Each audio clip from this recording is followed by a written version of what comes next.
New Zealand military forces were involved in Korea from 1950 to 1957. First, they took part in the United Nations police action to repel Communist North Korea's invasion of its southern neighbour. Better known as the Korean War, the conflict lasted from the 25th of June 1950 to the 27th of July 1953, when an armistice was agreed to. 4,700 New Zealanders served as part of the New Zealand contingent under UN command, and 1,300 served on Royal New Zealand Navy frigates during the war and for a period after the armistice until 1957. In total, 45 men lost their lives serving in New Zealand forces, 33 of them during the war.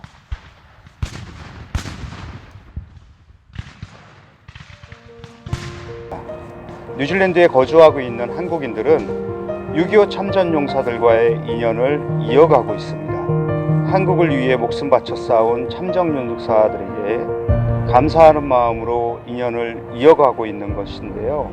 우리가 자유와 평화, 번영을 누릴 수 있는 배경에는 대한민국을 위해 피 흘린 뉴질랜드 군인들의 희생이 있었음을 기억하고 있습니다. 전쟁의 아픔과 고통을 잊지 않고 자유와 평화의 소중함을 가슴에 새기는 계기가 되고 있습니다. Daniel Brian Healihy. When I joined the Navy, I joined as a boy second class. When I retired from the Navy, I retired in the rank of commander. Well, as a very young man at 17 and a half, to me it was just another adventure. And also being a seaman boy, we were taught to do as we're told. And we're all volunteers, of course, and we were a regular force. And so the Navy said, "You're going to Korea on your ship," and that's what we did.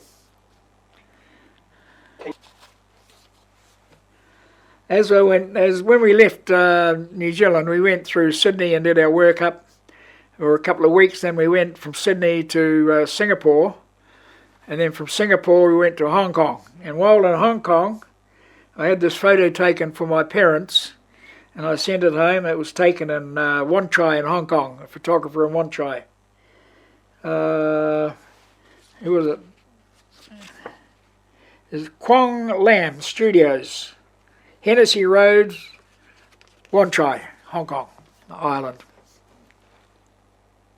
Well, the Peaceful Unification Advisory Council of Korea New Zealand chapter are doing a great job in spreading the peaceful word around, particularly in New Zealand, and also for the rest of the Korean Advisory Council around the world. And I must thank them for their great support, which they've also given to the Korean War veterans. We've been entertained by them on several occasions, and we really appreciate their support they're giving us. Well, but when I was in Korea as a young man during the Korean War, the only place I got on land was on a few islands up in the Haeju area and up in Pangyongdo. I used to get ashore to Pangyongdo from time to time, or when I was on an armed landing party in the islands looking for the intelligence officers, so Republic of Korea intelligence officers, Marines. That's the only time I got to meet any Koreans, so to speak. Occasionally we'd have Korean vessels, patrol vessels, come alongside us, but they never seemed to come on board. They actually stayed on their own vessels, took water and stuff on board from us and replenishments, but that was about it. And it wasn't until in the 2000s, years 2000s, that I actually got the opportunity to actually go to Korea.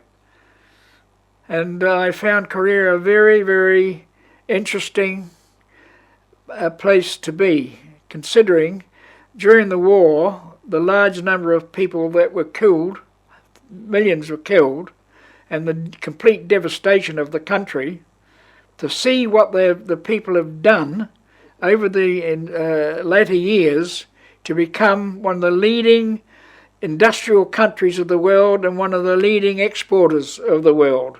Now, the people of Korea should be proud of themselves, but I would venture to say that a lot of the early work was done by President Park Chung-hee, and I know it was very difficult for the Korean people at the time, but look the gains which they have achieved with all that work which was done, and it was hard work for them, the people themselves as well. But I take my hat off to them. They should be proud of themselves. The New Zealand government has consistently denounced North Korea's nuclear programs.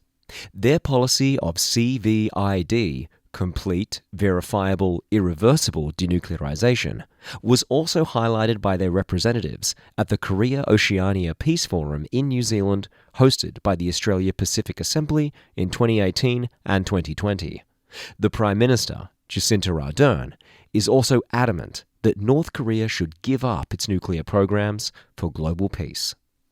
You know, we've seen significant increases in testing and the capability of those tests. I think most people would see that and know that it's a genuine threat and that every member of the international community needs to play a role in doing what we can to de-escalate the situation, put pressure on Pyongyang to make sure that they are responding to the sanctions and the message that's coming from the international community.